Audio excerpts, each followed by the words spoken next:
गेल्या काही महिन्यांपासून राज्यात चर्चेत असलेलं अशोक खरात प्रकरण पुन्हा एकदा तापलंय। या प्रकरणाच्या पार्श्वभूमीवर सामाजिक कार्यकर्ता अंजली दमानिया आणि तृप्ती देसाई यांनी राज्य सरकारवर तीव्र टीका करत IPS दत्ता कराळे यांच्यावर कठोर कारवाईची मागणी केली। या प्रकरणामुळे राजकीय व प्रशासकीय वर्तुळात मोठी खळबळ उडाली असून अनेक गंभीर आरोप समोर येत आहेत। अशोक खरात या भोंदू बाबाच्या कार्यक्रमाला दत्ता कराळे यांनी उपस्थिती लावली होती।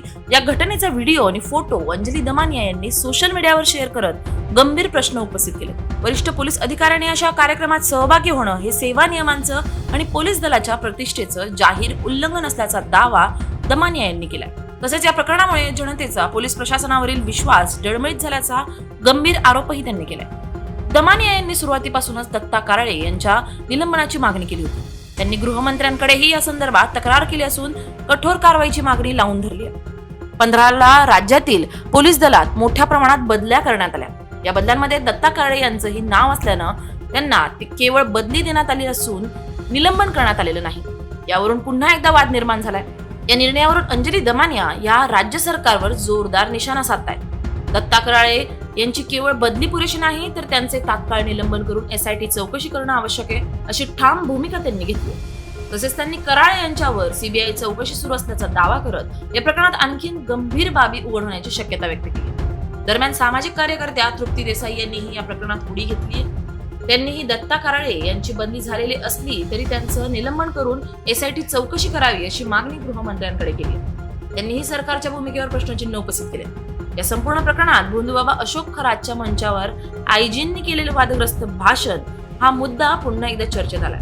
वरिष्ठ अधिकाऱ्यांनी अशा प्रकारच्या कार्यक्रमात सहभागी होणं योग्य आहे का यावरूनही राज्यभरात चर्चा सुरू आहे। तसेच अभिजित भांडे पाटील आणि कराळे यांच्या विरोधातील मुद्द्यांवरही अंजली दमानिया यांनी सातत्यानं आवाज उठवला। दरम्यान दमानिया यांनी स्पष्ट केलंय की केवळ बदलीनं समाधान होणार नाही, पूर्ण चौकशी आणि कारवाई होईपर्यंत संघर्ष सुरूच राहील। त्यामुळे हे प्रकरण पुढे आणखी पेटण्याची शक्यता वर्तवली जाते। IG दत्तात्रय कराळे यांची बदली झालेली आहे। उशिरा का होईना त्यांची बदली तरी झाली, कारण IG दत्तात्रय कराळे हे अशोक खरातला गुरु मानायचे।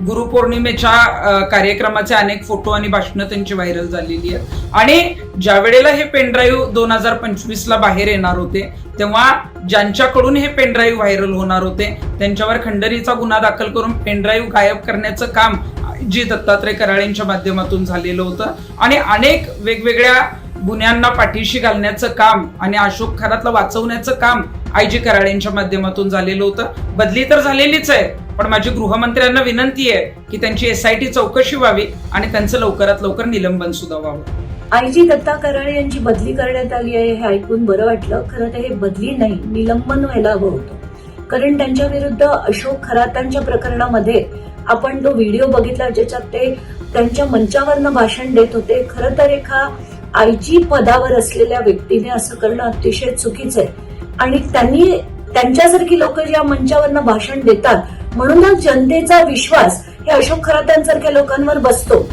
इतकंच नाही तर ते बोलताना सुद्धा ना पदाची त्यांनी गरिमा ठेवली ना सर्व्हिस रूल्स त्यांनी फॉलो केले होते। म्हणूनच मी त्यांच्या सस्पेन्शनची मागणी करत होते, कारण खरात प्रकरण सोडून सुद्धा IG दत्ता कराळेंवर अनेक आरोप आहेत। एक सिरियस CBI एन्क्वायरी देखील चालू आहे आणि कुठेतरी मला असं वाटतं की हे सगळे भ्रष्ट ऑफिसर्स जे आहेत त्यांना या मोठ्या पदांमधनं काढलं पाहिजे। म्हणूनच मी आधी अभिजित भांडे पाटील यांच्या विरुद्ध पण लढत होते आणि IG दत्ता कराळे यांच्यावर पण लढत होते।